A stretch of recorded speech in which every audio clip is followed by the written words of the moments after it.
Vamos a dar comienzo al seminario sobre respuesta inmune innata. Mi nombre es Eduardo Choluyan y soy docente del Departamento de Microbiología, Parasitología e Inmunología de la Facultad de Medicina de la Universidad de Buenos Aires.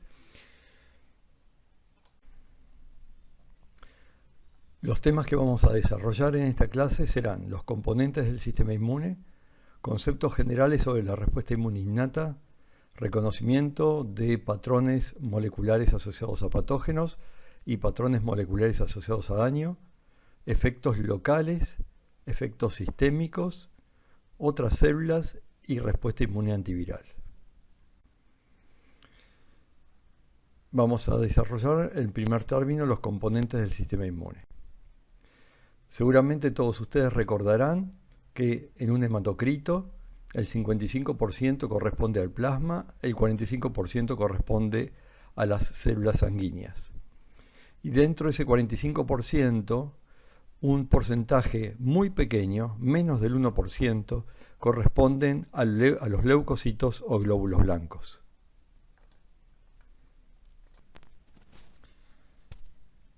Dentro de esos leucocitos, nosotros reconocemos distintos tipos de leucocitos. Tenemos los llamados leucocitos polimorfonucleares, que incluyen a los neutrófilos, los eosinófilos, los basófilos, los linfocitos y los monocitos, que constituyen las células mononucleares de sangre periférica. Si nosotros analizamos cuantitativamente la cantidad de leucocitos en sangre periférica, observamos que en el recién nacido presenta entre 10.000 a 24.000 glóbulos blancos y en el adulto entre 4.000 a 11.000. Como vamos viendo, en los recién nacidos y a medida que va creciendo ese niño, la cantidad disminuye hasta llegar a los valores normales en adulto, que como les dije es de 4.000 a 11.000 por milímetro cúbico. Dentro de ese total, yo reconozco que para un adulto, entre el 40 y el 75% de leucocitos corresponde al subtipo neutrófilos. En cambio, entre el 20 al 50% corresponden a la población de linfocitos, entre un 10% a los monocitos, 1 al 6% eosinófilos y menos del 1% a los basófilos. Estos glóbulos blancos surgen a partir de una célula madre pluripotente que se localiza en la médula ósea. De esta célula madre pluripotente se pueden generar un precursor linfoide común que da lugar a los linfocitos B y a los linfocitos T. Tanto el linfocito B como T forman parte de lo que llamamos respuesta inmune adaptativa. También puede dar lugar a unas células que llaman natural killer o NK, que forman parte de la respuesta inmune innata. A partir de un progenitor mieloide común, que genera un progenitor granulocítico macrofágico, nos va a dar lugar a neutrófilos, eosinófilos, basófilos, es decir, los leucocitos polimorfonucleares, y también se generan monocitos. Monocitos que durante un proceso inflamatorio pueden migrar a los tejidos y transformarse en macrófagos tisulares. A nivel de los tejidos también encontramos otros leucocitos, como por ejemplo los mastocitos, y encontramos también macrófagos tisulares que no provienen de los monocitos que han migrado. Y por último encontramos también células dendríticas que son muy particulares porque son las únicas capaces de poder inducir una respuesta inmune adaptativa. Y estas células dendríticas, que en los tejidos se encuentran como células dendríticas inmaduras, ante distintos factores pueden comenzar un proceso de maduración que las lleva hacia el ganglio linfático para activar a los linfocitos T y dar comienzo así a lo que llamamos una respuesta inmune adaptativa.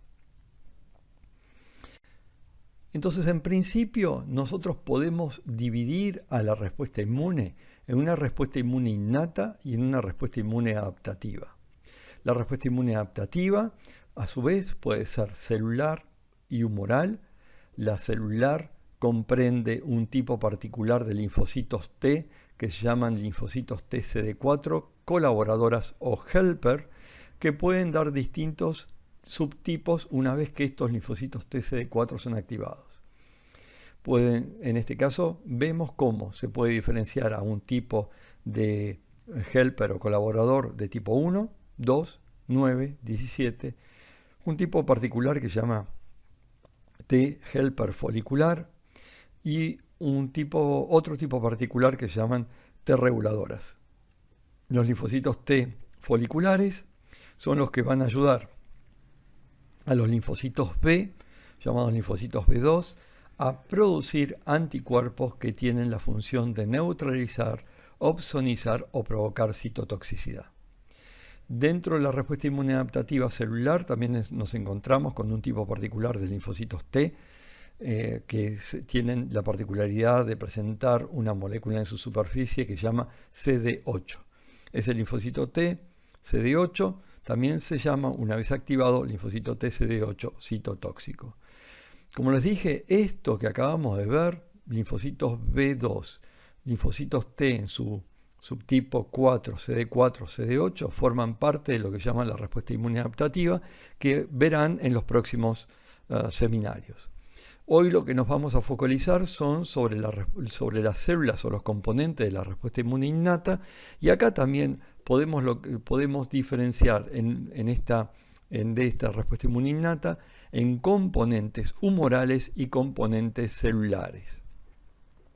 Dentro de los componentes celulares, volvemos a repetir, encontramos a los neutrófilos, a los monocitos, que se convierten en macrófagos, a un tipo particular de linfocitos B, que se llaman linfocitos B1, que se encuentran en cavidades serosas, como por ejemplo a nivel pleural, peritoneo. Los linfocitos T gamma delta, que son diferentes a los linfocitos T de la respuesta inmune adaptativa, estos linfocitos T gamma delta se encuentran a nivel intraepitelial. Los mastocitos que ya mencionamos, las células dendríticas inmaduras, que también ya mencionamos, y que en realidad esas células dendríticas estarían actuando como un nexo entre la respuesta inmune innata y la respuesta inmune adaptativa. También encontramos un tipo particular de linfocitos, recientemente se han descrito estos linfocitos, que llaman linfocitos innatos, que son diferentes a los linfocitos T gamma delta y obviamente son diferentes a los linfocitos T y CD4 y CD8 de la respuesta inmune adaptativa. Otro tipo celular que encontramos como formando parte de la respuesta inmune innata son las células natural killer o NK. En los componentes humorales reconocemos, como componentes humorales de la respuesta inmune innata, reconocemos a los componentes del complemento, del sistema de complemento, a las proteínas de fase aguda y citoquinas y quimoquinas que no son exclusivas de la respuesta inmune innata, sino que también las vamos a tener presentes en la respuesta inmune adaptativa. El concepto que tenemos que tener en cuenta en este caso y por el cual nosotros colocamos como algo relevante a las citoquinas y quimoquinas en la respuesta inmune innata humoral es que estas citoquinas y quimoquinas son las que van a condicionar el tipo de respuesta inmune adaptativa que se vaya a desarrollar. Pasamos a los conceptos generales sobre la respuesta inmune innata.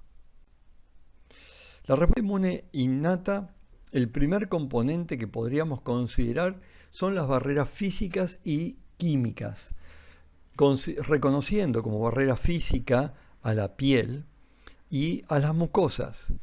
La piel es una de las barreras físicas más importantes y su función protectora del organismo se puede poner de manifiesto frente a una persona que tiene gran parte de su organismo quemado. En general los quemados se mueren por infecciones y no se mueren por las quemaduras. Las secreciones, las mucosas presentan secreciones mucosas que lo que hacen es tratan de dificultar el acceso de los distintos patógenos para que puedan acceder al epitelio, bloqueando a las moléculas que utilizan esos patógenos para poder adherirse al epitelio y poder invadir al tejido. Dentro de los factores químicos que se encuentran en las mucosas, reconocemos péptidos antimicrobianos, como por ejemplo las defensinas, las lisocimas, la lactoferrina y muchos otros. También forman parte de estas barreras los factores físicos, por ejemplo, la descamación. La descamación de células diarias permite que si alguna célula fue de alguna manera invadida o algún patógeno se adhirió a alguna de esas células, la descamación y el desprenderse de esas células que tiene ese patógeno, de alguna manera nos evita que esa infección pueda progresar. Otra función importante son la presencia de las cilias a nivel del tracto respiratorio, teniendo en cuenta, por ejemplo, que aquellas personas que fuman con un solo cigarrillo destruyen las cilias y necesitan aproximadamente un mes para volver a presentar cilias, haciendo que ese tracto respiratorio, ese epitelio respiratorio, esté mucho más propenso a la infección por distintos tipos de agentes que causan, por ejemplo, cuadros de bronquitis crónica. También todos estos factores físicos nos están de alguna manera ayudando a eliminar distintos tipos de patógenos. Otro componente esencial en estas barreras físicas y químicas es la presencia de una flora normal. Esa flora normal de alguna manera evita que un agente microbiano patógeno se pueda adherir a un epitelio. Es decir, si los distintos sitios están ya ocupados por microorganismos que corresponden a una flora normal, los microorganismos patógenos no van a tener acceso a esos epitelios. Y por último, y esto recalco que es uno de los factores más importantes, es la presencia de un tipo particular de anticuerpo que se llama inmunoglobulina A secretoria. La inmunoglobulina A secretoria tiene como función neutralizar a los distintos microorganismos. Cuando un microorganismo tiene la posibilidad de traspasar esas barreras físicas y químicas, se pone en marcha un proceso inflamatorio, un proceso infeccioso, que se caracterizan por calor, rubor, tumor y dolor. El rubor está dado por una vasodilatación y la extravasación de mayor cantidad de fluido, por ejemplo, de sangre a un sitio determinado, a un territorio vascular. El tumor está dado por el exudado y el trasudado inicialmente y el exudado de líquido desde los vasos hacia el tejido. El calor está dado principalmente por eso, porque hay una mayor cantidad de líquido que se está extravasando, y el dolor está dado principalmente porque disminuye el umbral de las terminales nerviosas aferentes sensitivas y por lo tanto cualquier estímulo logra superar el umbral y por lo tanto transmitir la información nociceptiva, dolorosa. Esta respuesta inflamatoria inicial ocurre de manera inmediata. Una vez que las barreras son traspasadas por algún microorganismo, este proceso inflamatorio se comienza a dar en las primeras horas. Entre las 2, 4, 5, 6 horas, 12 horas, ocurre un proceso inflamatorio que está caracterizado fundamentalmente por un reclutamiento de células, siendo las principales células que son reclutadas en los primeros momentos a los neutrófilos y de manera un poco más tardía a los monocitos. Esta respuesta inmune innata que ocurre inicialmente tiene como función tratar de controlar el proceso inflamatorio y tratar de resolver el problema. Pero hasta tanto eso no ocurra, lo que el sistema tiene en sus manos como para tratar de destruir al patógeno son los componentes de la respuesta inmune adaptativa. Sin embargo, el desarrollo de la respuesta inmune adaptativa lleva mucho tiempo. En una respuesta inmune primaria, es decir, que si es una respuesta inmune que se genera frente a la primera entrada de un microorganismo particular, el tiempo que tardamos en desarrollar elementos específicos que vayan contra el microorganismo es de aproximadamente entre 5, 7, 12, 14 días aproximadamente. Distinto es el caso que uno ya tenga memoria inmunológica frente a ese microorganismo, y en ese caso, en el término de 24 o 48 horas, ya voy a tener componentes de la respuesta inmune adaptativa que van a poder ayudar a la respuesta inmune, a los componentes de la respuesta inmune innata, para poder resolver el problema infeccioso y erradicar a ese microorganismo que nos está invadiendo. Es decir, que como conclusión de esta diapositiva, lo que tenemos que tener en cuenta es que la respuesta inmune innata es inmediata. La adaptativa tarda tiempo.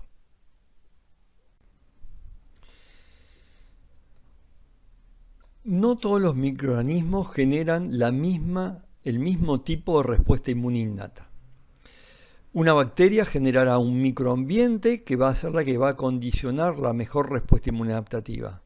Una infección viral hará lo propio.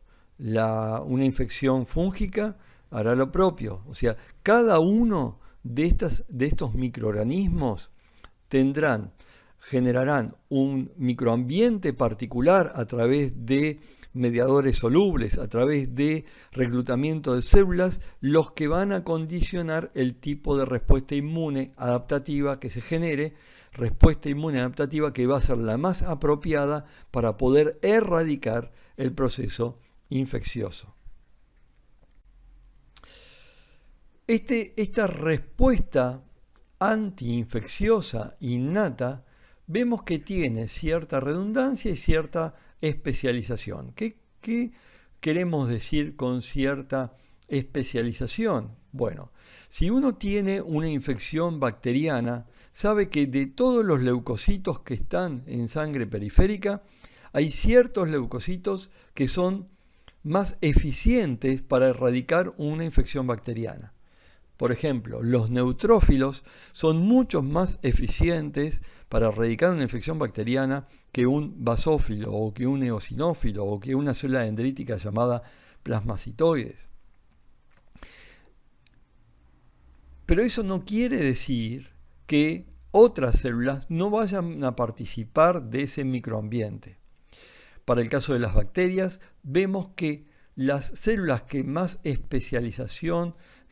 están más especializadas para erradicar una infección bacteriana son los macrófagos, los neutrófilos y los componentes del sistema de complemento y las proteínas de fase aguda. En cambio, para una infección viral, los componentes humorales más importantes son los interferones de tipo 1, también llamados interferón alfa y beta. Y dentro de los componentes celulares son las células natural killer y las células dendríticas plasmacitoides, que es un tipo particular de células dendríticas que no se las mencioné previamente. Recordemos que estas NK también van a participar en la infección antibacteriana, pero no son las que van a llevar a la erradicación de la bacteria, pero sí pueden llevar a la destrucción de las partículas virales. En el caso de las infecciones parasitarias, las células más especializadas para poder erradicar una infección bacteriana son los eosinófilos, los basófilos y los mastocitos. Nuevamente, este concepto que tenemos acá, en donde superponemos estas tres esferas, significa que el resto de las células participan de la respuesta inmune, pero no son eficientes para erradicar un tipo particular de infección. Las más eficientes para cada una de ellas, para parásitos son eosinófilos, basófilos, mastocitos, Para bacterias, macrófagos neutrófilos, y para virus son las células dendríticas plasmacitoides y las células NK. Quiero llamarles la atención que en este caso estamos refiriéndonos a la respuesta inmune innata antiinfecciosa, es decir, la respuesta inmune que tenemos más rápida para poder de alguna manera enfrentarnos a la infección por estos microorganismos.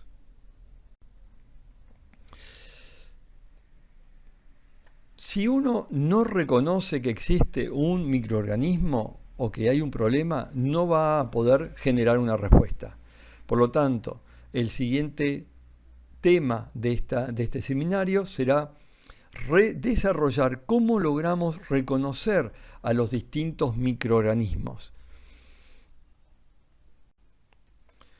¿Qué es lo que reconocemos o qué es lo que podemos reconocer del microorganismo? Podemos reconocer al microorganismo en sí o podemos reconocer el daño. Tanto sea como microorganismo daño, nosotros nos referimos a una noxa. El reconocimiento de esa noxa pondrá en marcha la respuesta inmune innata. ¿Qué componentes o qué moléculas son las que nosotros podemos reconocer en la estructura de los distintos patógenos? Por ejemplo, para el caso de bacterias, lo que reconocemos son patrones moleculares que se encuentran en diferentes grupos de bacterias. Por decirles algo, hay bacterias que se tiñen con un colorante que llaman colorante Gram. Y entonces podemos diferenciar a las bacterias Gram positivas de las bacterias Gram negativas. Las Gram positivas son las que se tiñen con el colorante Gram y las Gram negativas son las que no se tiñen. Que se tiñen o que no se tiñen depende de los componentes de la pared bacteriana. Entonces, por ejemplo, la pared bacteriana de las bacterias Gram negativas se caracterizan por tener un componente que se llama lipopolisacárido o también llamado endotoxina. Esa endotoxina es fundamental para aquellos casos en donde se desarrollan los llamados shock o sepsis endotóxica o sepsis dados por la endotoxina, que en realidad es parte de la pared bacteriana que llaman lipopolisacáridos. En cambio, una bacteria Gram positiva no tiene el lipopolisacárido, pero tiene otros componentes, como por ejemplo el ácido teicoico, el ácido lipoteicoico, que son diferentes. Por lo tanto, el sistema inmune tiene receptores con capacidad de reconocer qué bacteria tiene el lipopolisacárido y cuál no lo tiene. De alguna manera, entonces, este sistema inmune innato me permite tener cierta capacidad de discriminación, reconociendo algún patrón presentes en las bacterias. En cuanto a los patrones presentes a nivel de los virus, reconocemos el ARN viral de doble cadena o de simple cadena, o también puede ser el ADN. Para las bacterias también puede ser el ADN llamado ADN bacteriano. A estos patrones los llamamos patrones moleculares asociados a los patógenos. Estos patrones moleculares asociados a los patógenos son patrimonio de los microorganismos, pero no de los hospedadores, o sea, del huésped. Son esenciales para la sobrevida o patogenicidad del microorganismo, por lo tanto están conservados evolutivamente. Esto me garantiza que el sistema inmune de alguna forma reconozca, porque al ser componentes esenciales de los microorganismos, el microorganismo no puede desembarazarse para poder lograr patogenicidad y poder invadir y poder generar enfermedad. Y son estructuras invariantes compartidas por clases enteras de microorganismos. Es decir, dentro de las bacterias Gram positivas, yo tengo diferentes tipos de bacterias Gram positivas. Ahora, yo no puedo diferenciar cada una de ellas con mi sistema inmune innato. pero sí puedo distinguir entre el grupo gram positivo del gram negativo. Los que van a distinguir cada uno de estas clases pertenecientes dentro de las bacterias gram positivas, cada uno de estos microorganismos, de cada una de estas cepas, va a ser células de la respuesta inmune adaptativa y no células de la respuesta inmune innata. Además de los patrones moleculares asociados a patógenos, dijimos que el sistema inmune innato tiene la capacidad de reconocer patrones moleculares asociados a daño. Este descubrimiento lo hizo una reconocida investigadora que se llama Polly Matzinger y, según ella, le debe el descubrimiento a su perro que se llama Galadriel Mirkwood, o que se llamaba Galadriel Mirkwood. Aparentemente, según cuenta ella, dice que su perro comenzó a reaccionar frente a algo que normalmente no estaba presente y que le dio la pauta como que el perro estaba reaccionando frente a algo que habitualmente no estaba presente. A partir de eso, de esa observación, ella comienza a estudiar y observa que el sistema inmune puede reaccionar frente a proteínas que habitualmente no deberían estar en un lugar determinado, como por ejemplo la presencia de proteínas de estrés térmico o la presencia de matriz extracelular dañada o cristales de ácido úrico o ATP que no está presente en las mitocondrias y otros muchos componentes. Es decir, esto de alguna manera nos permitía explicar por qué podían existir procesos inflamatorios en lugares completamente asépticos, es decir, en ausencia de microorganismos. Este fue un descubrimiento muy importante porque ahora sabemos que el sistema innato puede reconocer patógenos o puede reconocer daño. ¿Cuáles son las características de los DAMPs? La característica de los DAMPs son las siguientes. Son moléculas que habitualmente se encuentran ocultas en el interior de las células y son liberadas por mecanismos de muerte que ocasionan la ruptura celular, como la necrosis. Son moléculas que normalmente se encuentran en la mitocondria y que son liberados al citoplasma a consecuencia de la disrupción mitocondrial. Son moléculas generadas por la fragmentación de componentes de la matriz extracelular como consecuencia de daño tisular. Mencionamos algunos de los DAMPs y acá tienen otros patrones moleculares asociados a daño. Ahora bien, ¿cómo podemos reconocer a la noxa, tanto sea PAMPs, tanto sea DAMPs? ¿Cómo los podemos reconocer?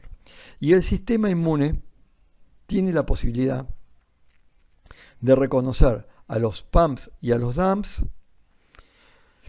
a través de una serie de receptores que se llaman receptores de reconocimiento de patrones.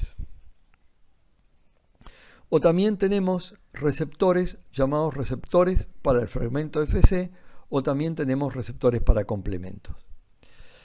Estos receptores pueden ser receptores solubles o pueden estar sobre la superficie celular o incluso en el interior celular.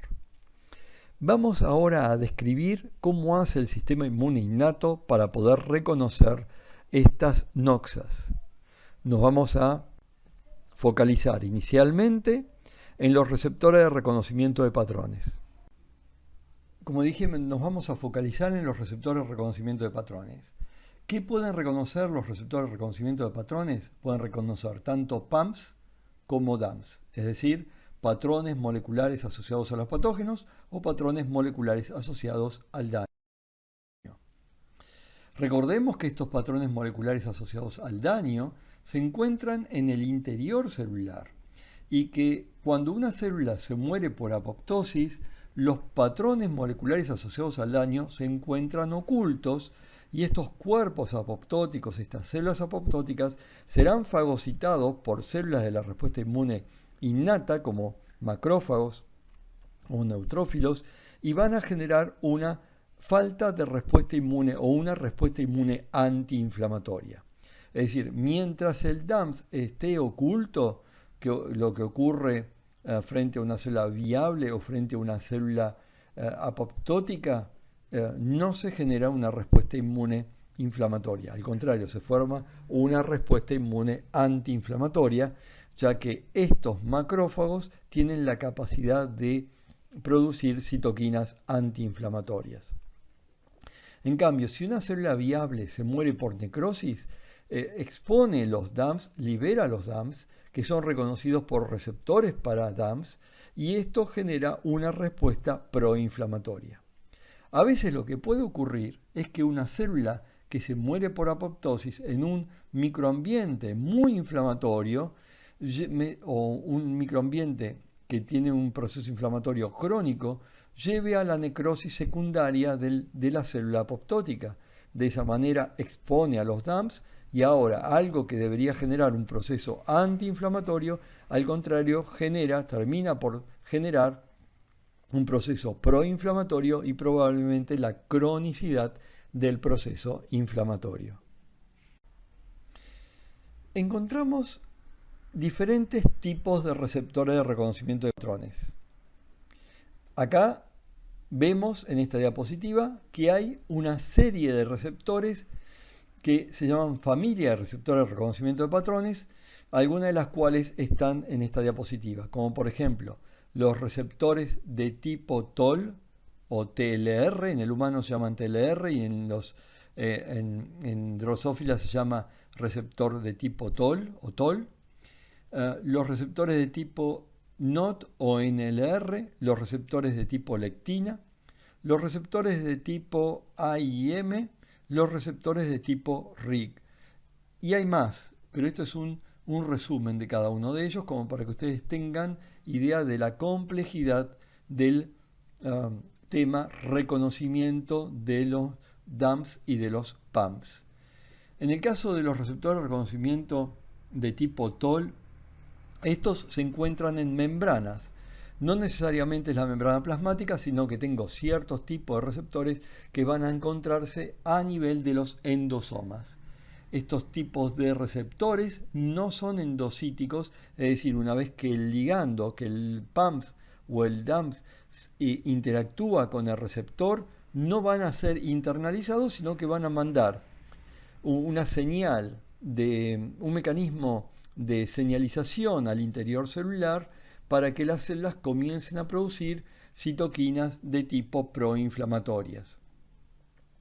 Lo que reconocen los receptores de tipo TOL son los DAMS y los PAMS, algunos ejemplos los tienen ahí en la diapositiva, y como vemos producen citoquinas y quimoquinas y también interferón de tipo 1. Todos estos tipos de citoquinas y quimoquinas son de tipo proinflamatoria. Los receptores de tipo NOT o NLR están en el citosol, también reconocen PAMS y DAMS, también promueven citoquinas proinflamatorias, en particular la interleuquina 1 beta y la interleuquina 18. Los receptores de tipo lectina son receptores que pueden estar en la membrana plasmática y en algunos casos son solubles, se encuentran en los fluidos biológicos. Y lo que están reconociendo son oligosacáridos que normalmente se encuentran presentes en los microorganismos y que no están en nuestras células. Son motivos de carbohidratos ricos en manosa, fucosa y beta-glucano. Muchos de estos receptores median la endocitosis de los microorganismos y activan distintos tipos de respuestas celulares. Los receptores de tipo AIM están en el citosol, reconocen ADN de doble cadena y promueven la secreción de interleuquina 1 beta y de interferón de tipo 1. Otro receptor que se encuentra en el citosol son los receptores de tipo RIG y reconocen ARN y producen interferón de tipo 1 y otras citoquinas proinflamatorias.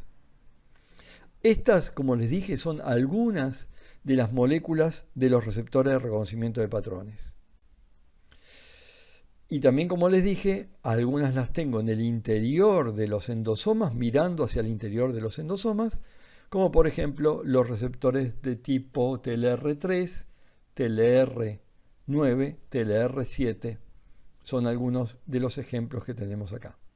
Y en la membrana tengo otros TLR, como por ejemplo el TLR4, que es importante porque es la molécula que a mí me permite reconocer a las bacterias gram negativas, me permite reconocer al lipopolisacárido, me permite reconocer a la endotoxina bacteriana. En cambio, TLR2 con TLR1 o TLR2 con TLR6 están reconociendo bacterias gram positivas.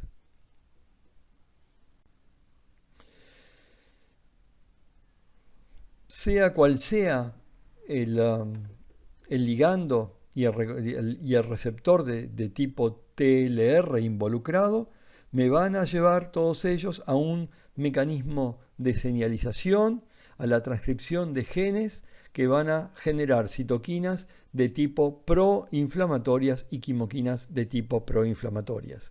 Principalmente la 2 y la 1, la 2 y la 6, el 5 y el TLR4. En cambio, 9, 3 y 7 no me puede llevar a citoquinas proinflamatorias, pero fundamentalmente me va a llevar a la producción de un tipo de interferón, que es interferón de tipo 1, que tiene una función fundamental en la respuesta inmune antiviral. En cambio, TLR4, TLR2 es fundamental, TLR5 es importante para la respuesta inmune antibacteriana. Con respecto a los receptores de tipo NOT o NLR, lo que hacen estos receptores es activar a un factor de transcripción que se llama NF-κB, no importa, es un factor de transcripción que pasa al núcleo y en el núcleo genera la transcripción de citoquinas proinflamatorias, en particular las citoquinas, como les dije, de interleuquina 1, beta e interleuquina 18. Pero para poder lograr la producción y la liberación de estas citoquinas interleuquina 1 beta e interleuquina 18, requieren que se forme una estructura que se llama inflamasoma. El inflamasoma me va a permitir activar a unas caspasas que van a hacer que las citoquinas inmaduras que llaman prointerleuquina 1 beta y prointerleuquina 18 se activen y se liberen como citoquinas activas, es decir, interleuquina 1 beta secretada, interleuquina 18 secretada.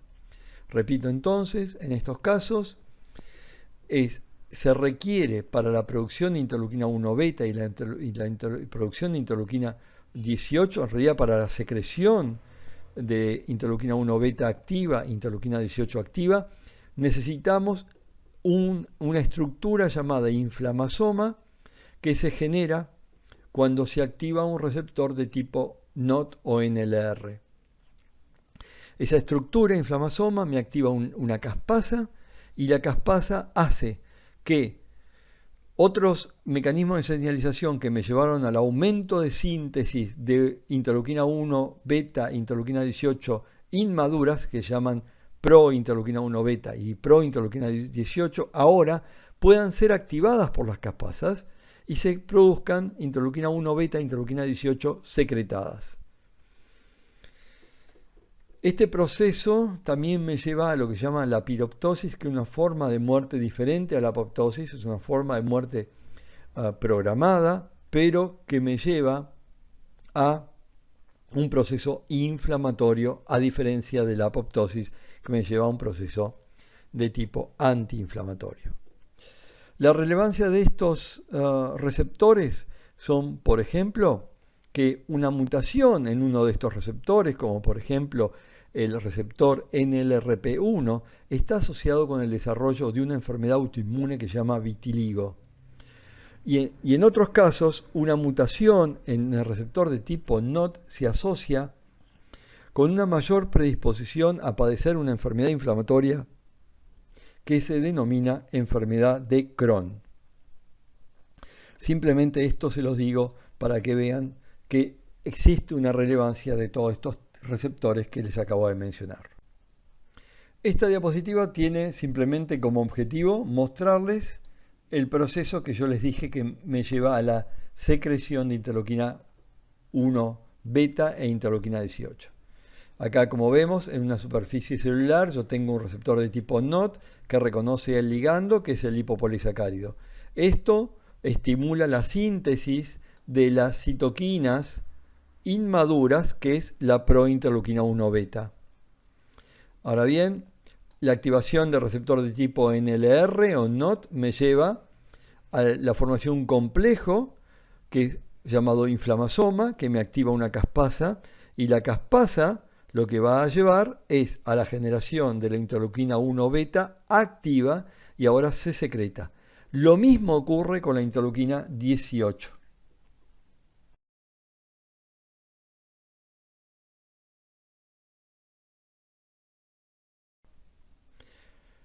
Bien, pasemos ahora a describir el reconocimiento de los microorganismos a través de los llamados receptores para el fragmento FC.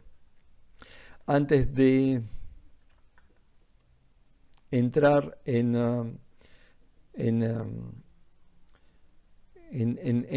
la descripción de este mecanismo, yo quiero hacerles, les quiero remarcar cómo es la estructura de un anticuerpo.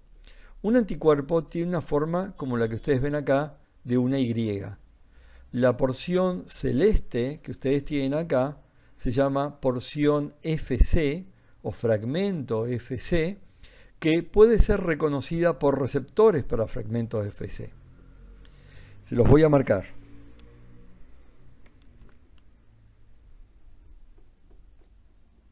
Esta es la molécula de inmunoglobulina, esta porción es el fragmento FC y este es el receptor FC.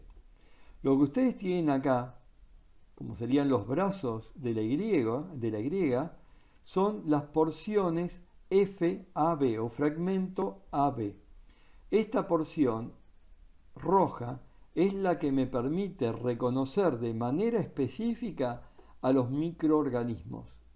Y ese reconocimiento genera un cambio de conformación en la porción FC y ahora el receptor FC tiene la posibilidad de reconocer a este complejo que se llama complejo antígeno-anticuerpo. Es decir, el reconocimiento de los microorganismos por la porción FAB genera un cambio de conformación en la porción FC y ahora es reconocido por los receptores FC. ¿Qué tipos de receptores FC conocemos? Bueno, hay varios. Tenemos los receptores FC de la inmunoglobulina G, que llaman receptores FC gamma. Tenemos el 64, el CD64, el CD32, el CD16. O lo que es lo mismo llamar receptores FC gamma 1, gamma 2, gamma 3. Como regla, recuerden que el 1 es el de mayor valor, CD64. Al dividir por 2 tenemos 32 y al dividir por 2 tenemos 16. Lo único que hay que recordar que el FC gamma 1 es el de mayor valor y el receptor FC gamma 3 es el de menor valor. Empezamos con el 64, dividimos por 2, 32, 16. Pero lo importante, más que los números o la denominación, es saber cómo funciona. Y acá tenemos una bacteria y tenemos un organismo en donde ya tiene preformado anticuerpo contra esa bacteria. Esas moléculas de anticuerpos reconocen a la bacteria, la opsonizan, es decir, la recubren, reconociendo epítopes determinados, puntos determinados sobre la superficie de la bacteriana, y ahora este complejo que se llama antígeno, bacteria, anticuerpo, va a ser reconocido por el receptor para la porción FC del anticuerpo y es ahora internalizado, fagocitado para ser destruido en el interior de los fagolisosomas. Hay situaciones en donde una vez constituido el complejo receptor antígeno-anticuerpo, y en este caso les voy a marcar cuál es el antígeno y cuál es el anticuerpo. En este caso el antígeno es una célula, que puede ser la de un tejido, una célula grande. El anticuerpo está acá, está sobre la superficie de esta célula. Y ahora lo que es reconocido por esta célula que tiene receptores para Fc, es reconocido la porción Fc. Pero no lo puede internalizar. ¿Por qué? Porque es demasiado grande el complejo. En ese caso lo que hace es activa a través de mecanismos de señalización y libera el contenido de los gránulos de la célula para que la célula mate a esta célula blanco a través de mecanismos microbicidas secretorios. ¿Quién puede detener los receptores para fragmentos Fc gamma? Pueden ser un macrófago, monocitos, neutrófilos e incluso las células NK. Este mecanismo de citotoxicidad que acabo de explicar es un mecanismo de citotoxicidad celular llamado citotoxicidad celular dependiente de anticuerpos. Depende de anticuerpos para que se active la célula, para que libere el contenido de los gránulos, para que ese contenido de los gránulos provoque la lisis de la célula blanco. Bien, ahora nos vamos a focalizar sobre otra forma de reconocer a los patógenos y es a través de los receptores para complemento. Antes de entrar en detalle en lo que es el sistema de complemento, veamos acá una bacteria que está opsonizada por fragmentos de complemento, fragmentos que son reconocidos por receptores para esos fragmentos sobre la superficie de la célula. Y una vez reconocido, esto es internalizado, al igual que lo hacían los receptores para Fc, y se produce la destrucción del patógeno en el interior celular. El sistema de complemento tiene relevancia más allá de lograr la opsonización de microorganismos. El sistema de complemento, descrito por Jules Bourdet, un belga, está compuesto por 40 proteínas plasmáticas que actúan de manera como si fuera una cascada proteolítica que tiene como función actuar de manera no solo de opsonizar, sino que también promover el reclutamiento de fagocitos, generar inflamación y también en algunos casos de generar la lisis bacteriana. Este descubrimiento lo hizo Jules Bourdet, y para lograr la lisis bacteriana necesitaban la ayuda de otros componentes del suero y al cual en realidad esa ayuda de otros componentes del suero se estaban refiriendo a los anticuerpos. En ese momento no sabían que eran los anticuerpos, pero sabían que algo presente en el suero era importante para que se pudiera poner de manifiesto al sistema de complemento, es decir, a la lisis bacteriana. Y ese componente que uno necesitaba para poner de manifiesto el complemento desaparecía si al suero se lo calentaba a 56 grados. Es decir, que este sistema de complemento que genera la lisis bacteriana es un sistema termosensible.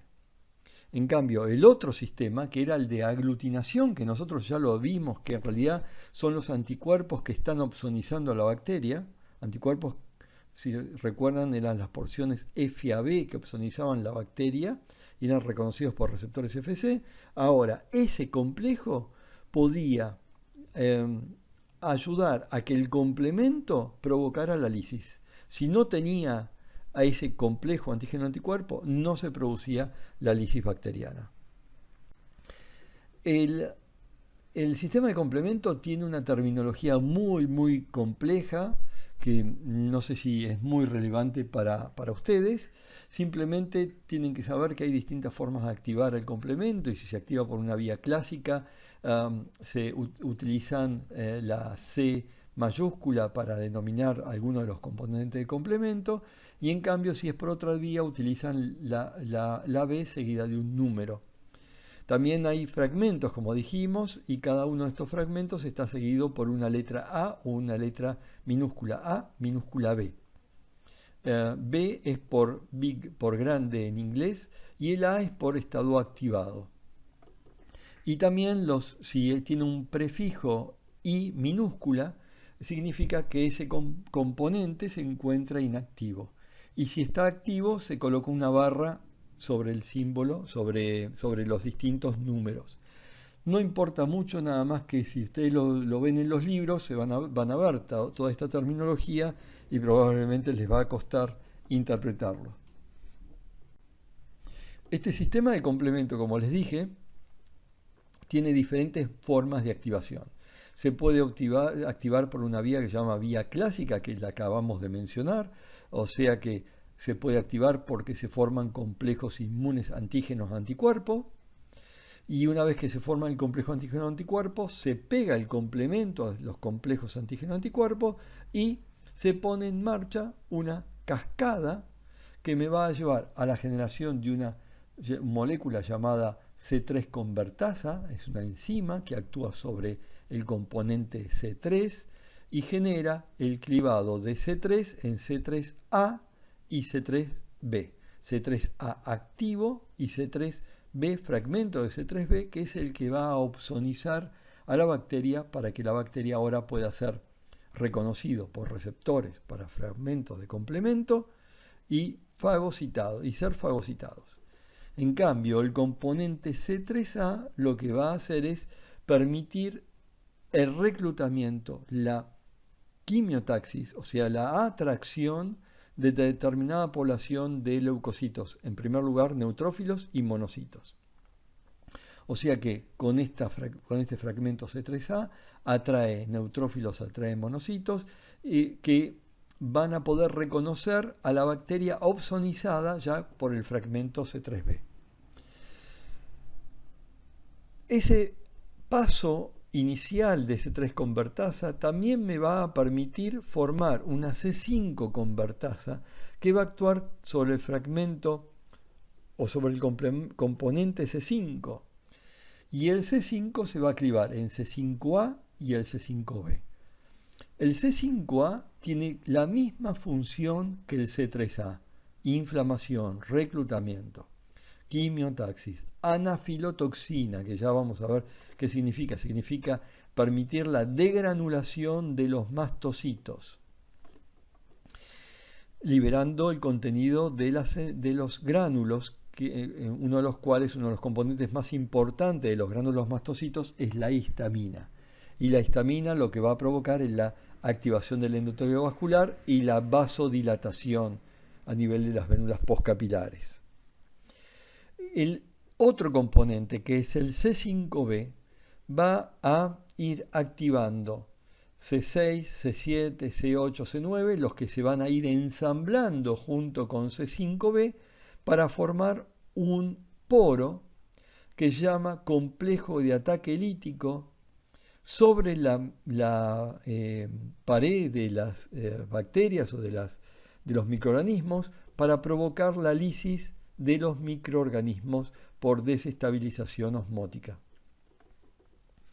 Ahora bien, para que esta vía clásica se pueda activar el complemento, yo necesito sí o sí tener complejos inmunes antígeno-anticuerpo.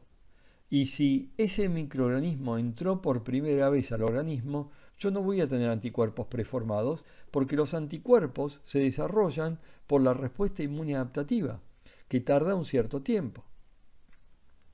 Entonces, en determinadas situaciones uno ve activación del complemento, pero que no está mediado por los complejos inmunes, sino que puede estar mediado por la unión de una proteína que se llama proteína de unión amanosa, que reconoce oligosacáridos en la superficie de los microorganismos. Esa vía de activación se llama vía de las lectinas, y esta proteína unión amanosa se produce a nivel hepático por la acción de una citoquina que se llama interleuquina 1 e interleuquina 6. A ver, una vez activada esta vía, vuelvo a tener la misma C3 convertasa. En realidad los componentes de la C3 convertasa van a ser diferentes, pero la función va a ser la misma. ¿Cuál es la función? Clivar el C3 en C3A y C3B. Y generar la C5 convertasa para generar el complejo de ataque lítico. Ahora bien, también se vio que hay otra forma de activar el complemento, que es una forma que espontáneamente se activa al sistema de complemento, aún en ausencias de microorganismos. Esa vía se llama vía alterna del complemento y se da de manera espontánea en la superficie de los microorganismos y también se puede dar sobre la superficie de mis células, pero en la superficie de mis células yo tengo proteínas reguladoras que van a evitar que la activación de esta forma de complemento progrese hacia la formación de la C3 convertasa. Es decir, que esta vía alterna es la vía que tengo a mano y que se activa constantemente y que la estoy regulando. O sea que la primera forma de activar el complemento es por la vía alterna, le sigue las lectinas y se le sigue la vía clásica. Obviamente que si yo tengo anticuerpos preformados y tengo formación de complejos inmunes, se va a activar rápidamente la vía clásica. Todas ellas forman la C3 convertasa, la C5 convertasa, con los fragmentos de C3b que van a opsonizar, con el fragmento de C5a y C3a que van a activar y reclutar neutrófilos y monocitos, y con el fragmento de C5b que me va a permitir la polimerización de otros componentes que me va a llevar a la formación de un poro que se llama complejo de ataque lítico. También tenemos que tener en cuenta que hay otra forma de activar el complemento, que es a través de la vía de la coagulación, de la cascada de la coagulación. Por ejemplo, la trombina, que puede activar al sistema de complemento actuando sobre C5. Y el factor 7 activado también puede actuar sobre C5, llevando a la formación del complejo de ataque lítico. ¿Cuáles son las funciones del complemento? Una ya la vimos: opsonizar, como vimos antes, a los microorganismos y permitir ahora reconocimiento por los receptores, internalizarlos, fagocitarlos, internalizarlos y destruir a nivel de los fagolisosomas. También la otra función, también ya la vimos, es la formación del complejo de ataque lítico, o sea, un poro que desestabilice osmóticamente al microorganismo y provocando la lisis osmótica del microorganismo. La tercera función es la función de inducir una reacción inflamatoria. Y la reacción inflamatoria la puedo inducir por acción de factores que son factores quimioatractantes como el C3A y el C5A, que van a reclutar a los leucocitos. O también por la función llamada de anafilotoxinas, que va a permitir la degranulación de células que tienen receptores para complemento. Por ejemplo, células como los mastocitos, que tienen receptores para C3A y C5A. El mastocito tiene componentes en sus células, en sus gránulos, que son liberados. El principal componente es la histamina, que va a actuar a nivel endoteliovascular, provocando la activación del endotelio vascular y la vasodilatación, provocando la rémora, el retardo en el flujo sanguíneo. Otra función importante del sistema de complemento es depurar los inmunocomplejos, es decir, sacarme de encima a los complejos inmunes que se vayan formando. Esos complejos inmunes que se van formando, si son pequeños y si son solubles, pueden llegar a precipitar y provocar patología como por ejemplo una vasculitis, una glomerulonefritis. Por lo tanto, es muy importante la remoción de los complejos inmunes antígeno-anticuerpos. Esta remoción de los complejos antígeno-anticuerpos ocurre porque este complejo antígeno-anticuerpo es opsonizado por fragmentos de complemento que son reconocidos por receptores de complementos que están en la superficie del glóbulo rojo, receptores que llaman CR1 o receptor de complemento 1, que van a transferir su carga, o sea, su complejo inmune antígeno-anticuerpo opsonizado por complemento, lo transfieren a los macrófagos hepáticos y esplénicos, macrófagos que tienen receptores para el fragmento Fc, que tienen más afinidad que los receptores para complemento para el CR1. Por lo tanto, el glóbulo rojo que está llevando al vaso y al hígado a estos complejos, ahora le transfiere los complejos a los macrófagos, y el macrófago, por los receptores Fc, van a internalizar el complejo antígeno-anticuerpo y los va a hacer desaparecer. Si uno tiene una depresión, o sea, ausencia de complemento, voy a tener una enfermedad por inmunocomplejos, lo que dije, una vasculitis, por ejemplo.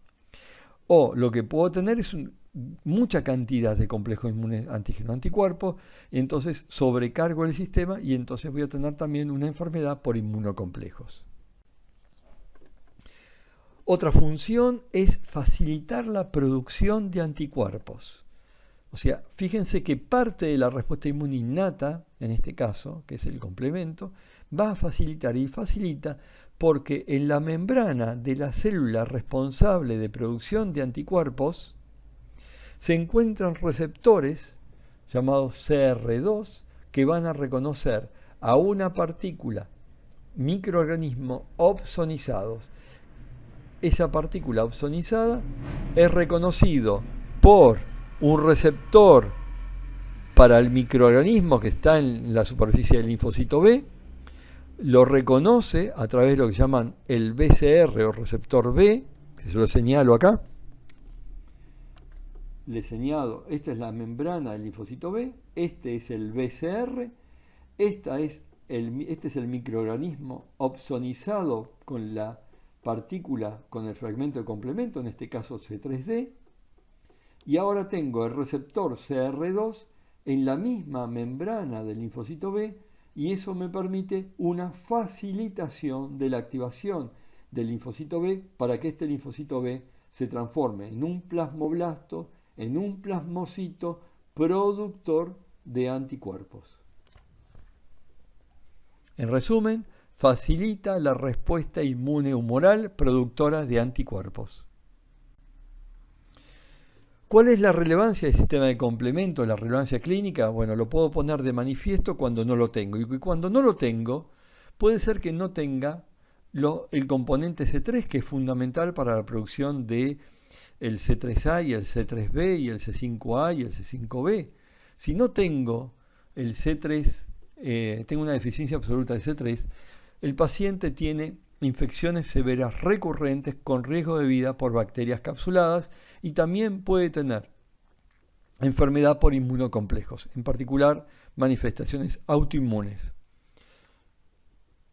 Algo similar ocurre cuando la deficiencia está en los primeros componentes de complemento, pero cuando la deficiencia lo tengo en los componentes que están encargados de producir el poro, el complejo de ataque lítico, la susceptibilidad lo voy a tener principalmente para infecciones por un único patógeno que se llama Neisseria meningitidis, que produce meningitis. Una de las patologías es la meningitis. Hay otras deficiencias, pero lo que quiero llamarle la atención, más que las deficiencias, es que en algunos casos hay algunos pacientes que lo que tienen es una mutación en las proteínas que regulan la activación de complemento. Y cuando esas proteínas, cuando no tengo las proteínas que regulan el complemento, también voy a tener patología porque se va a activar el complemento de manera exagerada, provocando, por ejemplo, la lisis de los glóbulos rojos. Una patología dada por la mutación en los componentes reguladores del complemento es lo que se llama hemoglobinuria paroxística nocturna, que se da en los chiquitos. Por suerte hoy en día hay una forma de solucionar este problema, y es con un anticuerpo con un anticuerpo que lo que trata de hacer es bloquear la activación del C5A, del componente C5A.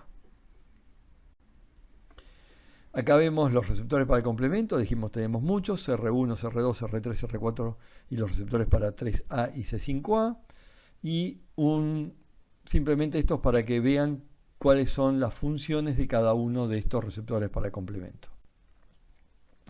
En definitiva, hasta acá vemos que tengo una célula que puede ser neutrófilo, que puede ser monocito, que puede ser un macrófago, que tiene múltiples receptores de reconocimiento de patrones. Para RIC, TLR, receptores de lectina, scavenger, o se llama también basureros, receptores de tipo NLR, NOT, receptores para péptidos formilados, receptores para fragmentos FC, receptores para complementos, lo que sea. Todos estos pueden ser activados al mismo tiempo, pueden ser activados algunos sí, otros no, pero van a producir citoquinas y quimoquinas y especies reactivas al oxígeno que me van a generar un proceso inflamatorio. Ese proceso inflamatorio me va a llevar a fenómenos locales y a fenómenos sistémicos. Veamos los fenómenos locales. Si yo veo los fenómenos locales, lo que voy a ver es producción de citoquinas, producción de péptidos antimicrobianos, producción de factores quimioatractantes que me van a llevar al proceso de inflamación, activación de complemento y fagocitosis. Eso es lo local. Lo local es inflamación.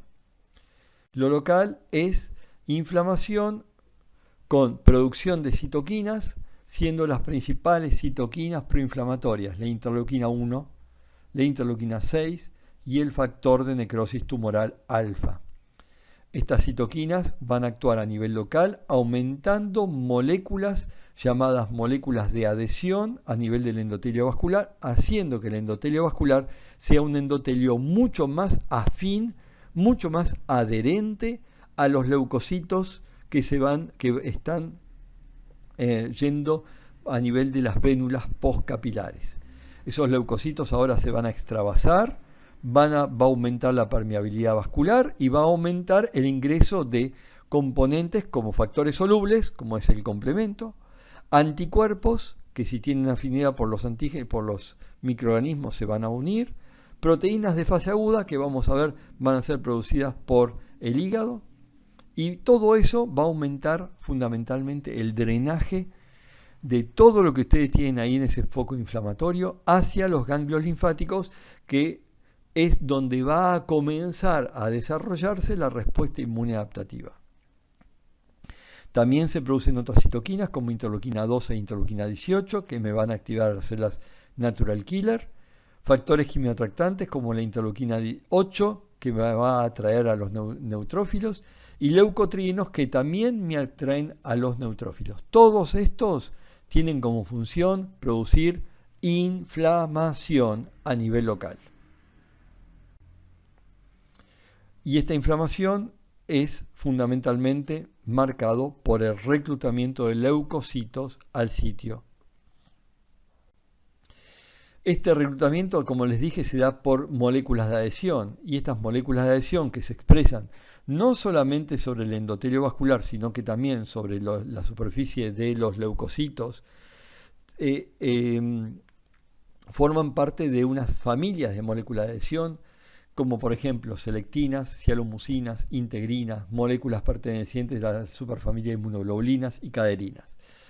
Cada una de estas tiene a su vez varios componentes, y lo más importante de saber de todos estos es que algunas tienen una interacción muy transitorias y otras una interacción más estables, y otras interacción que me permite mantener la estructura de un órgano.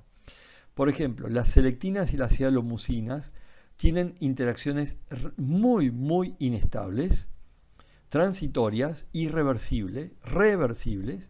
En cambio, las integrinas, interactuando con la superfamilia de inmunoglobulinas o con matriz extracelular, tienen ya interacciones mucho más estables.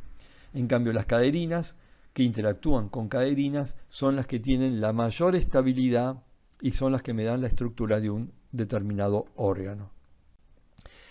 Dentro de las moléculas más importantes que me permiten la adhesión y la extravasación del neutrófilo, tenemos la L-selectina interactuando a nivel del endotelio vascular con el ligando de P-selectina, la P-selectina interactuando con el ligando de P-selectina, la E-selectina interactuando con el ligando de P-selectina. El ligando de P-selectina puede estar en el endotelio, la P-selectina en el endotelio, la E-selectina en el endotelio y los ligandos en el neutrófilo. Y todo esto me lleva a una interacción que se llama rodamiento, que es nada más y nada menos que un leucocito, un neutrófilo, que está rodando por el endotelio vascular y que puede ser adherido de manera estable siempre y cuando otros componentes participen, como por ejemplo la integrina, como por ejemplo el FA1 es una integrina que interactúa con un componente de la superfamilia de inmunoglobulinas que se llama ICAM1. Esa interacción me permite que haya una interacción estable que se da porque la integrina se activa por la acción de una quimoquina. En definitiva, hay muchas moléculas que participan y que me permiten una adhesión estable y el comienzo de la transmigración a través del endotelio vascular. Y esto es simplemente para mostrarles la complejidad del fenómeno, ya que todo ese mecanismo de migración en donde la adhesión, la interacción está dado por moléculas de adhesión, ahora bien, esas adhesiones son facilitadas, las migraciones, por la existencia de moléculas llamadas quimoquinas.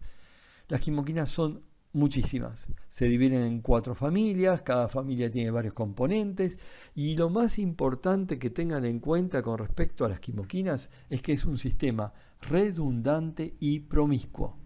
Un mismo receptor de quimoquina lo puedo tener sobre distintos tipos celulares, por ejemplo, CXR1 está sobre neutrófilos y monocitos. Y sobre CXR1 tengo varios ligandos, CXL8, CXL1, CXL7, pueden ser algunos de sus ligandos. O sea, es un sistema promiscuo y es un sistema redundante. La función de las quimoquinas es atraer leucocitos. También es activar integrinas para permitir la atracción, para permitir la interacción entre moléculas de adhesión y de esa forma la atracción de poblaciones leucocitarias. Acá tenemos las etapas de la migración, el rodamiento, la adhesión estable y la transmigración, todo esto facilitado para llegar a fagocitar a los microorganismos que se encuentran en el tejido intersticial. Los neutrófilos son las primeras células que llegan al sitio de inflamación. Los neutrófilos tienen gránulos en los cuales encontramos muchas enzimas, tienen mucha capacidad de citotoxicidad, pero hay que tener en cuenta que este neutrófilo no solamente puede producir daños a través de algunos de sus componentes, como por ejemplo la elastasa neutrofílica, que es una proteasa, que actúa sobre las fibras de elastina, provocando el daño de la matriz extracelular. La idea es destruir el patógeno, pero en esa destrucción también puede provocar un daño en el tejido propio de un organismo, de un sistema. Ahora bien, reconocida la bacteria, la puede fagocitar y puede destruir en el interior del fagolisosoma porque baja el pH en el interior de los fagolisosomas y de esa forma logró la destrucción. Pero el neutrófilo, para evitar ese daño inespecífico sobre el tejido donde está produciéndose el proceso inflamatorio, tiene una forma de morirse que se llama netosis.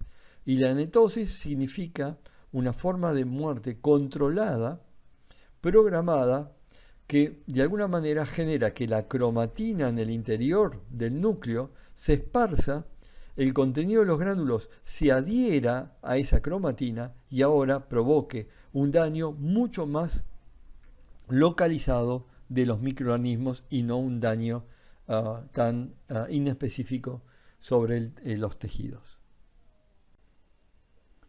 Los neutrófilos que llegan al sitio de infección, al sitio de inflamación, van a ejercer un fenómeno de microvicida sobre los distintos microorganismos. En primer lugar, lo que van a hacer es reconocerlo, internalizarlo y producir algún mecanismo de microvicida. Reconocemos dos tipos de mecanismos microvicidas: los mecanismos microvicidas oxígeno independiente y mecanismos microvicidas oxígeno dependiente. Los mecanismos microvicidas oxígeno independiente están mediados por péptidos antimicrobianos, como las defensinas, las catilicidinas, que son péptidos altamente catiónicos y que funcionan generando poros en la superficie de las bacterias.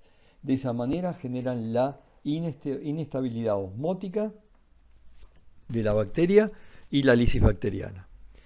El siguiente mecanismo microvicida está mediado por la producción de especies reactivas del oxígeno, como peróxido de hidrógeno, ácido hipocloroso, cloraminas, para lo cual es necesario la activación de una NADPH oxidasa. A través de esa producción de la NADPH oxidasa se produce la síntesis del anión superóxido y luego la producción de lo que llamamos especies reactivas del oxígeno. Todo eso ocurre en el interior de los fagolisosomas. Ahora veamos los efectos sistémicos de esta respuesta inflamatoria. En particular, estas mismas citoquinas que actuaban a nivel local pueden actuar a nivel sistémico, provocando una serie de respuestas que en su conjunto se llama respuesta de fase aguda. Las respuestas de fase aguda más significativas son a nivel hepático, aumentando la síntesis de las llamadas proteínas de fase aguda, que ahora vamos a ver. Actúa a nivel de la médula ósea, provocando la movilización de los neutrófilos, y actúa a nivel hipotalámico, provocando un cambio en el set point que se ubica a nivel hipotalámico, llevando a un aumento en la temperatura corporal, es decir, fiebre, y a un estado de anorexia, o sea, falta de apetito. A eso también le podemos sumar otros fenómenos sistémicos, que es el hecho de modular o dirigir la respuesta inmune adaptativa más apropiada a través de las distintas citoquinas. Vamos a la primera acción, es decir, a la acción de la citoquina sobre el hígado para la producción de proteína de fase aguda. Sabemos que nosotros, en nuestro organismo, en nuestro suero, en nuestro plasma, encontramos proteínas. Estas proteínas son las alfa-globulinas, beta-globulinas, las gamma-globulinas. Las gamma-globulinas son los anticuerpos. Y las alfa-globulinas y las beta-globulinas son proteínas que son producidas a nivel hepático. Todas ellas tienen una función y muchas de ellas tienen una función inmunológica, que ahora vamos a ver. Estas proteínas, por ejemplo, algunas de estas proteínas de fase aguda son proteínas del sistema de complemento. Las proteínas del sistema de complemento son producidas por el hígado.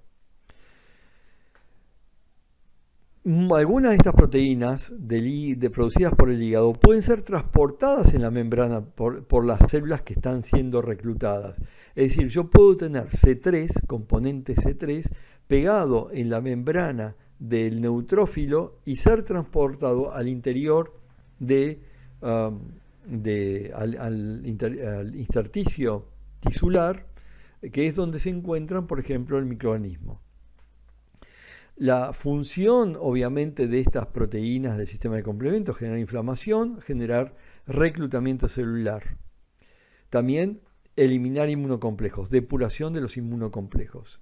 También otra de las proteínas es que se producen proteínas de la coagulación, que tienen como función reparar un daño tisular generado por el mismo microorganismo.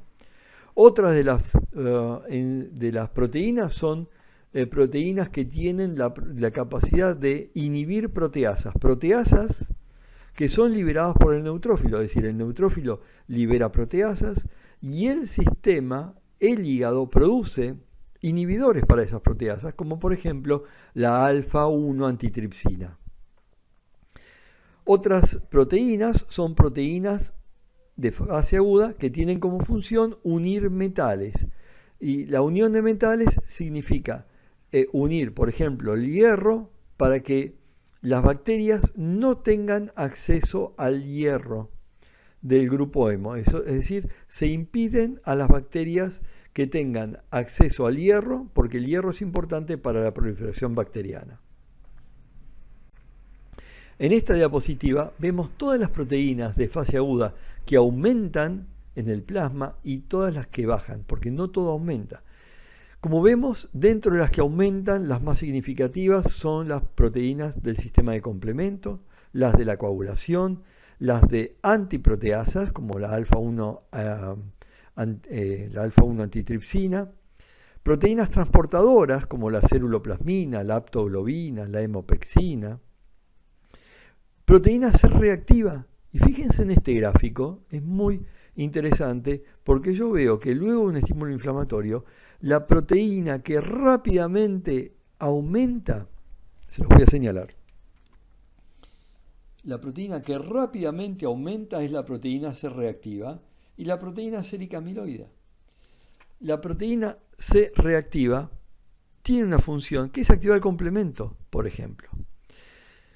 Y luego, más tardíamente, aumentan otras, como por ejemplo el C3, el fibrinógeno, son algunas de las que aumentan. Y algunas de las que bajan es la albúmina, la transferrina, la transtirretina y por ejemplo, la globulina de unión a la tiroxina. Recordemos que al tener menos globulina de unión a la tiroxina, yo voy a tener mayor disponibilidad de T3. Recordemos que T4, perdón, que es la hormona tiroidea. Recordemos que en fiebre uno tiene un mayor metabolismo tisular y de esta manera contribuimos al mayor metabolismo tisular que uno tiene en un estado febril.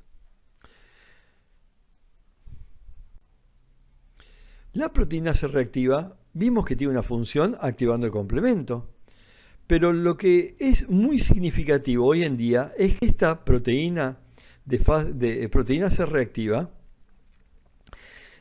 aumenta de manera significativa frente a infecciones leves, inflamaciones activas, infecciones severas, y algunos proponen, y de hecho lo hacen, es la medición de la proteína C reactiva para saber el estado infeccioso o el estado de inflamación en algunas situaciones clínicas. Esta determinación de proteína C reactiva se contrapone con la determinación del valor de la eritrosedimentación. El valor de eritrosedimentación es una determinación que tiene una alta sensibilidad, pero tiene una baja especificidad. La determinación de la proteína C reactiva me viene de alguna manera a aumentar la especificidad de los procesos. Es decir, si yo tengo aumento de proteína C reactiva, probablemente tenga un proceso infeccioso o un proceso inflamatorio. Si yo tengo un aumento en la velocidad de eritrosedimentación, no necesariamente significa que yo tengo un proceso inflamatorio, y en ese caso tendré que estudiarlo un poquitito más. En esta diapositiva tengo las ventajas y las desventajas frente a la velocidad de eritrosedimentación y a la determinación de la proteína C reactiva. Obviamente que la determinación de proteína C reactiva es más costosa es más específica. En cambio, la velocidad de electrosedimentación es más barata y es menos específica. La inflamación aguda tiene sus efectos beneficiosos y sus efectos indeseables. En esta diapositiva se ven todos los fenómenos beneficiosos y en el cuadro de la derecha se ven los fenómenos indeseables, como el dolor, somnolencia, destrucción tisular, algunos de los fenómenos indeseables. Por lo tanto, es importante poder resolver el problema inflamatorio agudo para evitar que llegue a la cronicidad. Con la cronicidad me llega el déficit funcional de algún sistema, de algún órgano, por ejemplo, de alguna articulación.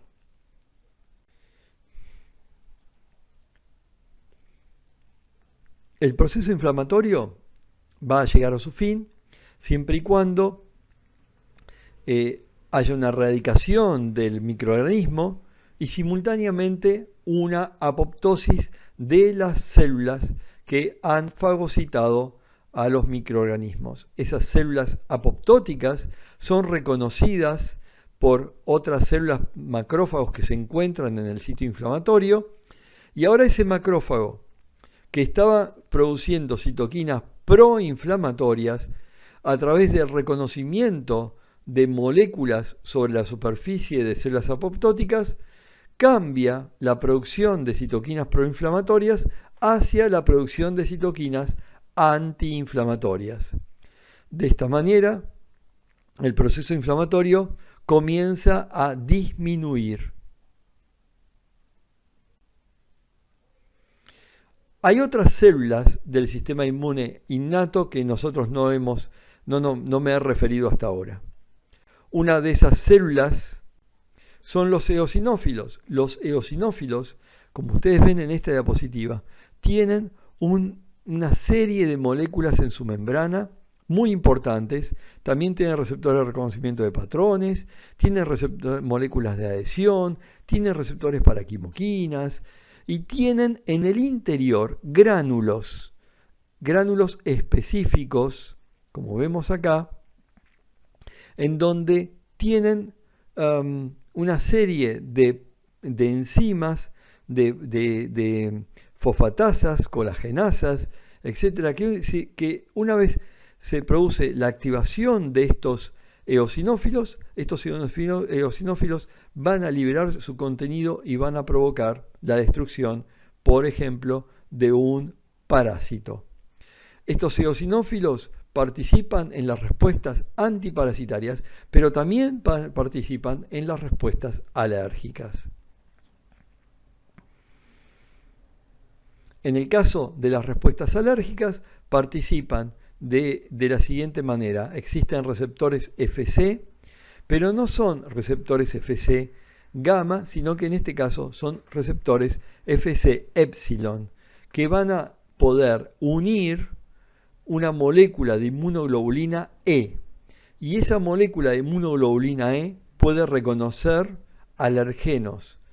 Y esos alergenos, cuando entran a mi organismo, interactúan con las moléculas de inmunoglobulina que están pegadas a los receptores Fc y provocan la degranulación, en este caso, de los eosinófilos. Otras células que no vimos son los linfocitos innatos. Los linfocitos innatos son los linfocitos gamma delta que producen gran cantidad de interferón gamma. Hay otras series de linfocitos innatos como los CL1, los CLI2 y los CLI3. Cada una de estas células producen un tipo particular de citoquinas. Por ejemplo, el CLI1 produce interferón gamma y son importantes en la respuesta inmune innata para patógenos intracelulares. En cambio, para parásitos helmintos, las citoquinas importantes son la 4, la 5 y la 13 y son producidas por las células linfoides innatas 2. En cambio, para bacterias extracelulares y hongos, las citoquinas importantes son la interleuquina 17 y la interleuquina 22. Y las células que lo producen son las células linfoides innatas 3. Otras células que hemos visto como pertenecientes a la respuesta inmune innata son las natural killer. Las natural killer son muy particulares porque tienen la posibilidad de, una vez de reconocer, de interactuar con la célula y polarizar sus gránulos o no polarizarlos. Si los polariza es porque esta célula está activando a las células natural killer para que las natural killers, una vez activadas, liberen sus gránulos para provocar la citotoxicidad de una célula blanco. Las natural killer entonces están recibiendo señales que las inhiben o señales que la activan. La misma célula puede estar mandándole señales de inhibición o señales de activación. Una señal de inhibición para que las células natural killer no se activen son moléculas llamadas moléculas del complejo mayor de histocompatibilidad de clase 1. Todas las células de mi organismo tienen moléculas de histocompatibilidad de clase 1. Por lo tanto, si una célula lo tiene, significa que esa célula no es una célula anormal, no está infectada, no es una célula tumoral. Por lo tanto, le manda una señal de inhibición a la NK para que la NK no se active.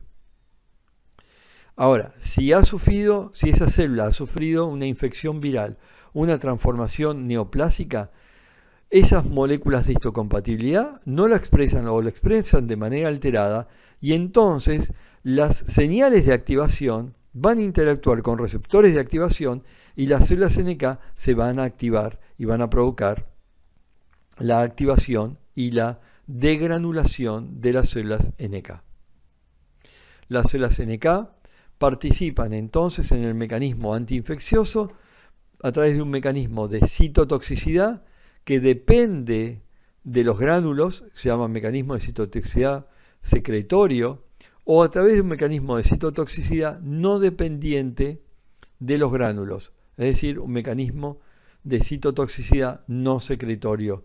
En este caso depende de moléculas que se llaman Fas y Fas ligando.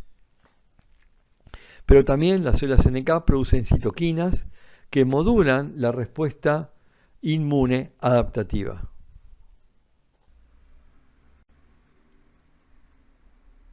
No solamente funcionan en los mecanismos microbicidas antivirales o antitumorales, sino que también tiene una inmunidad contra bacterias y parásitos intracelulares y, como les dije, regula la inmunidad adaptativa a través de la producción de una citoquina que se llama interferón gamma. Otra de las células de la respuesta inmune adaptativa y que no he mencionado previamente son un tipo particular de células dendríticas llamadas células dendríticas plasmacitoides, que son importantes en las infecciones virales, que son muy poquitas, son del 0,2 al 0,8% de células mononucleares de sangre periférica, que expresan receptores de tipo TLR 7 y 9, que reconocen ADN bacteriano y ARN viral y ARN viral. Tiene una gran capacidad de producción de interferón de tipo 1. Y el interferón de tipo 1 tiene actividad antiviral. Los vemos principalmente en sangre periférica y en los órganos linfáticos secundarios, a estas células dendríticas plasmacitoides. Ahora bien, veamos entonces cómo es la respuesta inmune antiviral, porque lo que vimos hasta ahora, cuando vimos la mayoría de la primera parte de la clase, era una respuesta inmune antibacteriana. Para la respuesta inmune antiviral, como vimos, había dos células muy importantes, las células dendríticas plasmacitoides y las células natural killer. En primer lugar, ¿cómo detectamos a los virus? A través de los receptores de reconocimiento virales, como por ejemplo los receptores de tipo TLR, los de la familia RIC. Todos ellos, una vez que reconocen que se tratan de ácidos nucleicos, van a producir interferón de tipo 1. y esos principalmente las células dendríticas plasmocitoides. Pero todas las células tienen capacidad de producir interferón de tipo 1. El interferón de tipo 1, frente a una infección viral, son las primeras citoquinas que se producen que van a poder contrarrestar la infección viral. No la van a poder erradicar, pero la van a poder contener hasta que comiencen a aparecer las células natural killer. Como lo que ustedes ven en esta diapositiva, en amarillo, es acá, en amarillo, es la carga viral.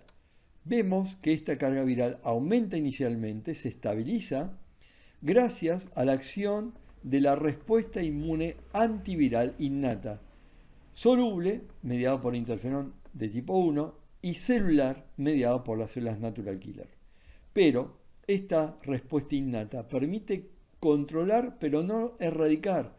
La erradicación va a estar dada por la respuesta inmune adaptativa y en particular los linfocitos T citotóxicos y los anticuerpos neutralizantes.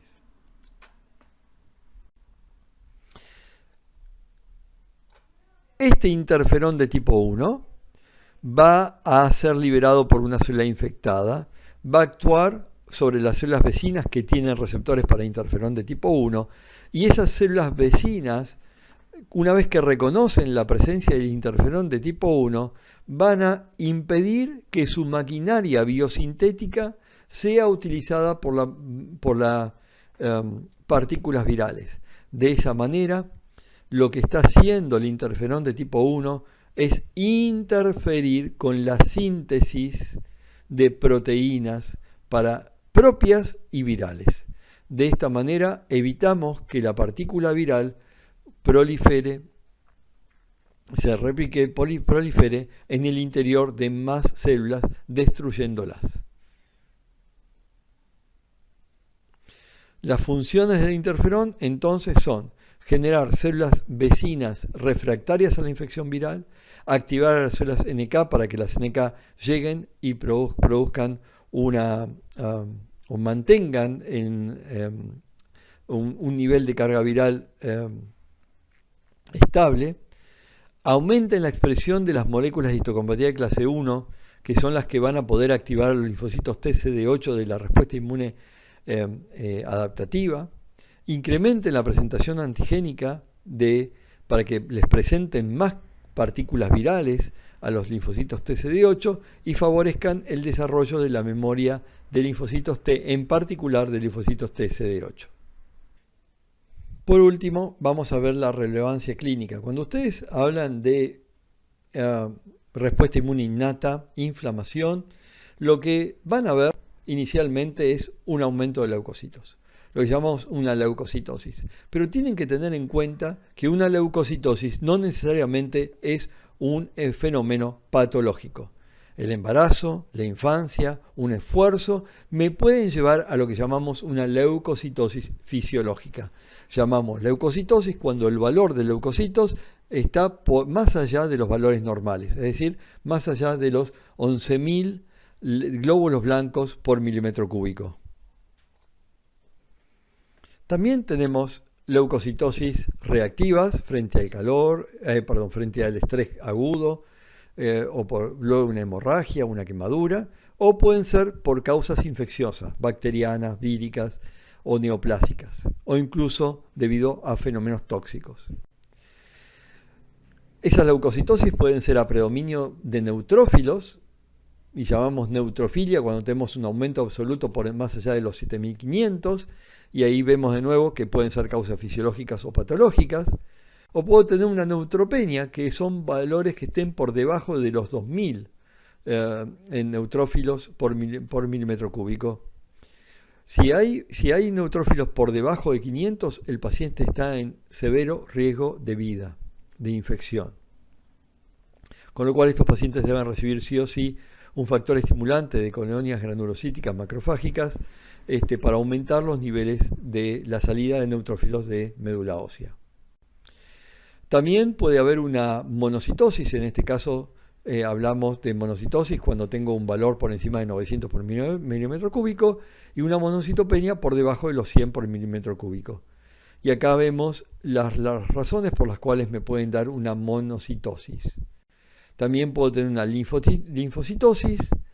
Las linfocitosis en principio, la mayoría son infecciones agudas víricas, pero también pueden tener infecciones crónicas como brucelosis, tuberculosis, hepatitis. Y también puede haber una disminución de linfocitos, lo que se llama una linfopenia. Las eosinofilias se dan fundamentalmente en trastornos alérgicos y trastornos parasitarios y pueden ser de distintos grados, leve, moderado o grave. Los graves cuando tengo por encima de los 5.000 por milímetro cúbico. La basofilia es rara, es muy rara, se da cuando uno tiene basofilios por encima de los 100 por milímetro cúbico. Por último, les quiero decir que así como el sistema inmune tiene una forma de actuar para contener la infección viral, la infección bacteriana, también el microorganismo ha desarrollado estrategias que traten de evadir la respuesta inmune innata. Una de las formas de evadir la respuesta inmune innata es inhibiendo el reclutamiento de neutrófilos. Otra forma es inhibiendo la activación de la vía alterna del complemento. O también induciendo la muerte del neutrófilo, inhibiendo también la fusión de los fagolisosomas. Y de esa forma, por más que yo tenga al microorganismo en el interior del fagolisosoma, si yo inhibo la fusión, voy a estar evitando que el contenido de los gránulos, los lisosomas, pasen al lugar donde se encuentra el patógeno y de esa forma no se puede producir la destrucción del patógeno. Y por último, podemos lograrlo a través de la inhibición de los intermediarios reactivos del oxígeno o a través del secuestro de los intermediarios reactivos del oxígeno. De esa manera uno puede llegar al foco, pero no se produce la destrucción a través de los mecanismos microbicidas oxígeno dependientes, generando lo que llamamos un granuloma que puede ser a base de neutrófilos o a base de eosinófilos. De esta manera damos por terminado la clase de inmunidad innata y espero que si alguno tiene alguna pregunta lo puede enviar a mi mail o lo puede consultar con los ayudantes. Muchas gracias.